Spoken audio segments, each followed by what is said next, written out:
नमस्कार, सुप्रभात। ब्रह्मा कुमारी के नवप्रभात पॉडकास्ट में आप सभी का स्वागत है। मैं हूँ मेधावी। आज अश्विन मास कृष्ण पक्ष की त्रयोदशी 4 अक्टूबर सोमवार का दिन है।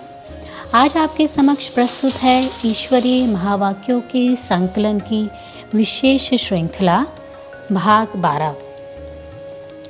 बीते हुए संस्कारों को कभी भी वर्तमान समय से तुलना नहीं करना, अर्थात पास्ट को प्रेजेंट नहीं करना। जब पास्ट को प्रेजेंट में मिलाते हैं, इससे ही संकल्पों की क्यू लंबी हो जाती है, और जब तक यह व्यर्थ संकल्पों की क्यू है, तब तक संगठित रूप में एक रस स्थिति हो नहीं सकती। दूसरे की गलती सो अपनी गलती समझना, यह है संगठन को मजबूत करना। यह तब होगा जब एक दूसरे में फेथ होगा, परिवर्तन करने का फेथ या कल्याण करने का फेथ। एक ने कुछ बोला, दूसरे ने स्वीकार किया। सामना करने की शक्ति ब्राह्मण परिवार के आगे यूज नहीं करनी है, वो सामना करने की शक्ति माया के आगे यूज करनी है। परिवार में सामना करने की शक्ति यूज करने से संगठन पावरफुल नहीं होता। कोई भी बात नहीं जचती है तो भी एक दूसरे का सत्कार करना चाहिए।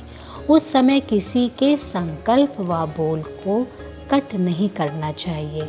इसीलिए अब समाने की शक्ति को धारण करो। संकल्प द्वारा भी किसी आत्मा को दुख देना व दुख लेना, यह भी हिंसा है। संपूर्ण अहिंसक अर्थात संकल्प द्वारा भी किसी को दुख न देने वाला पुरुषोत्तम अर्थात हर संकल्प और हर कदम उत्तम अर्थात श्रेष्ठ हो, साधारण ना हो, लौकिक ना हो और व्यर्थ ना हो। बिंदु रूप अर्थात पावरफुल स्टेज, जिसमें व्यर्थ संकल्प नहीं चलते हैं, और बिंदु अर्थात बीती सो बीती, इससे कर्म भी श्रेष्ठ होते हैं और व्यर्थ संकल्प न होने के कारण पुरुषार्थ की गति भी तीव्र होगी। इसीलिए बीती सो बीती को सोच समझकर करना है। व्यर्थ देखना, सुनना व बोलना सब बंद, समर्थ आंखें खुली हों अर्थात साक्षीपन की स्टेज पर रहो। पवित्रता तो ब्राह्मण जन्म का स्वधर्म है।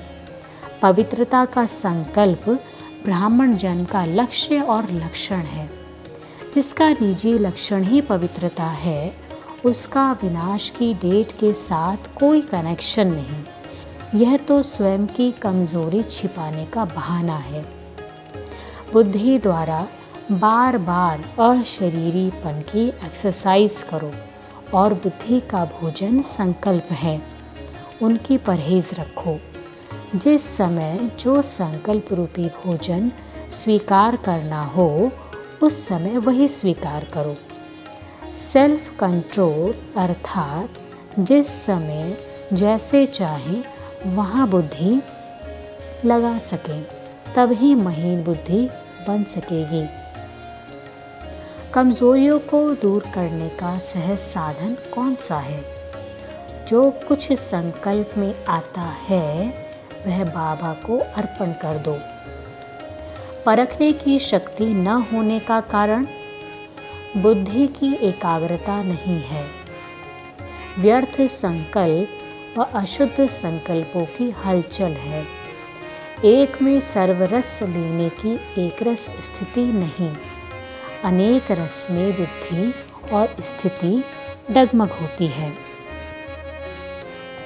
जब ज्ञान की गुह्य बातें सुनते हो अर्थात रेगुलर स्टडी करते हो, उस समय जो भी पॉइंट्स निकलती हैं, उस पर पॉइंट को सुनते हुए अनुभवी मूर्त होकर नहीं सुनते। ज्ञानी तो आत्मा हर बात के स्वरूप का अनुभव करती है। सुनना अर्थात उस स्वरूप के अनुभवी बनकर सुनना, लेकिन अनुभवी मूर्त बनना बहुत कम आता है। सुनना अच्छा लगता है, गुह्य भी लगता है, खुश भी होते हैं। बहुत अच्छा खजाना मिल रहा, लेकिन समाना अर्थात स्वरूप बनना, इसका अभ्यास होना चाहिए। मैं आत्मा निराकार हूँ, मैं बार बार सुनते हो, लेकिन निराकार स्थिति के अनुभवी बनकर सुनो।